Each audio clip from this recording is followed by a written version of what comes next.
Hi, my name is Pamela Lambert. We're outside Tatjana's studio in Port Moody, and she's expecting me, so I'm going to give a knock on the door and bring her on out.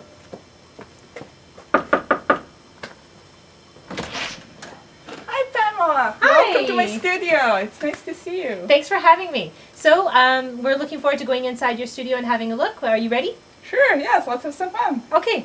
Okay, please.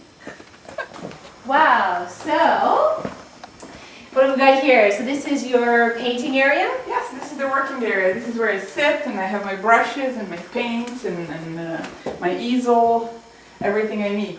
Looks like it's all ready to go, like you've been painting already. Exactly, yeah. Oh, right on. Okay, and yeah, I recognize that painting. Mm-hmm. Oh, and we've got some... These are my photo references. This is a small part of my photo references. I have a lot, but this is what I pulled out to get inspired, to look for some exciting compositions that I might use for your works. What's this here, Tatjana? This is glaze.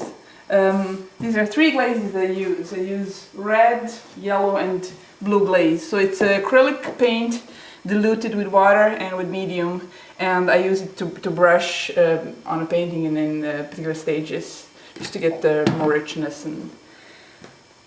But this isn't, This is the beginning. This is the first thing that I do when I get the white canvas. I tone it down to medium value, and the reason why I do that, it's a traditional thing to do, but the reason why it's done is because it allows you to start from this point. You can go lighter or you can go darker. If you start from white canvas, you start and you go darker all the time, and it's just more exciting and more interesting to work this way. Right. And we have all your paintbrushes and watercolors. Now, why are these paints over here instead of your working area? These are watercolors. Oh, right. And these are my watercolor brushes, and this is my drawing set. So here I will sometimes make sketches in watercolor. I don't do it for every painting, but very often I'll do studies. For example, this is a study that was done for a commission, so a client needed to see how the finished painting is going to look like. So I work in this area with watercolors and I create sketches. Yeah, and this sketch is for like the painting. This is for one of the paintings that is gorgeous in progress. Yes. Yeah, love that. Oh, and so this is so neat. You've even got some of your paintings set up for me to have a look. I love that. We'll talk about these later. Sure. Great. Look at you. You just got everything all just kind of scanned, spread out, ready to either be of an influence or just also reference material, I guess, of other paintings. They're finished pieces. They're pieces that are in progress, which are sitting here for me to look. As I work on something else, I look at them and I get more ideas how to further develop them. And I have my canvases, new canvases, which is always good to have to keep my excitement going. Because the biggest fear of every artist is that there ain't going to be any more canvases, so I have lots of empty canvases around waiting. Oh great, we have lots to talk about over here. And then also, Tatjana, this looks like a big workspace. What have you got here? Yeah, this is my workbench. Here I have my raw canvas, which is ready to stretch. I have some of the stretchers prepared. I also have some purchased finished canvases. I have my toolbox, lots of tools. I don't stretch canvases all the time, but sometimes I do. This cute little sketch. Yeah. Oh, I love this painting. Isn't that the cutest thing? White Cliff Park? Yes, White Cliff Park. So these these are the things that are done plein air or at the scene, and I use them as sketches or also to get inspired to create finished works. Yeah, and we see a whole bunch of books here, and then also this area over here. Photographs, lots of photo references here in this area. I have tons of photos, and they're sorted by subjects. Like this is my flower book. I usually use it just to get inspired to create some interesting compositions. I very rarely do a realist or hyperrealist work. It's just colors, compositions that I'm looking for. And then, of course, I really want to go over to your right and look at everything here. So we've got so much for me, like an art dealer would love to see previous works and just a nice history of what you've achieved. That's right. Yeah, that's exactly what it is. This is the history. This is what I've done. Things that go to the galleries, come back from the galleries, things that I keep. Just a big staging area. Where else are you showing? I'm showing in Lambert's Gallery and Shop in Vancouver, also in Federation Gallery in Vancouver, in Lando Gallery in Edmonton, and Evans Gallery in Kelowna. Right, 4 different galleries. Yeah. Ah, well, thanks for giving us a tour around your studio. Let's go and have a view of you painting. So this watercolor is going to the Federation of Canadian Artists to the annual international show called Painting on the Edge.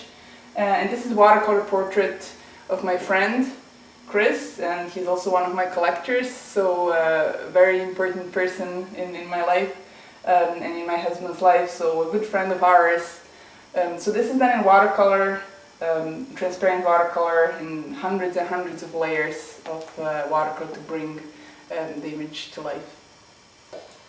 So here's another work by Tatjana that features the local landscapes of Vancouver, in particular False Creek area. Tatjana and I have worked quite closely together in documenting scenes of the Lower Mainland. My idea was that these scenes will be important down the road after 2010 Olympics come in and change the landscape. So Tatjana, can you tell us the title of this painting?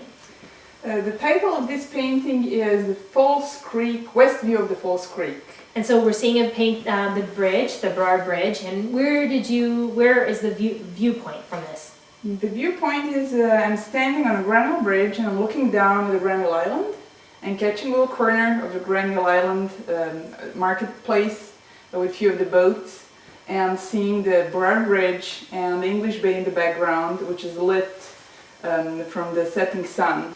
Okay, so what we have here is a painting called The Rowing Club at Stanley Park, and it's done by Tatjana in acrylic on canvas. And I really wanted to showcase this piece because it's a very important landmark in Vancouver, and again it just reinforces how Tatjana is painting our local landscape, and will be very important to investors and to people alike. This is something that I have done a few years back. So we're unwrapping a history a little bit here. This is iconography. So these are icons which are done on wood. So it's a wooden board which is prepared with gesso, and then it's done in egg tempera. So traditionally those are icons which were used in Orthodox churches, and they're still used. So I have done a few of these. I have never seen these. This is the most exciting medium and the most exciting thing to do. It's just amazing. So this is something that monks in early Christian churches have developed, this technique. So I have a few more of those. But I can explain what's most interesting about them. So the way they're done, there is a wooden board and prepared with gesso, and then the pigment is actually a raw pigment in a powder form, which is mixed with egg yolk. And with egg yolk, you're letting a droplet of egg tempera form the surfaces, so you won't see almost any brush strokes. And also gold leaf is used, and lots of embellishments, and then at the end there's a layer of the varnish, the oil varnish. So very, very exciting thing to do. Very stylized. Yes. So one interesting thing with icons is that the iconographer does not make up the scene. These scenes, these particular icons, they exist for hundreds and hundreds of years. Right. So my icon is different than someone else's just by very, very minor things, minor nuances of color, level of detail and things like that. But the scenes exist and they're repeated over and over and over again. So it's kind of liberating for an artist not to think about the scene at all, but just focus on technique and creation of the icon. Beautiful. Yeah, Beautiful work. I've not seen this of yours. Yes. I knew you did it, but I did not know the actual pieces. Wow. Yeah, this is something that's not seen very often. Those are religious scenes, so it may not be interesting for people to have it in their homes, for any type of a person to have it in their home. But from the point of view, from the historical point of view, how icons came about, and the scenes that are carried on from generation to generation, it just from the historical reason they're very interesting to me. Wow. Beautiful. Well, thank you so much for showing us that. You're welcome.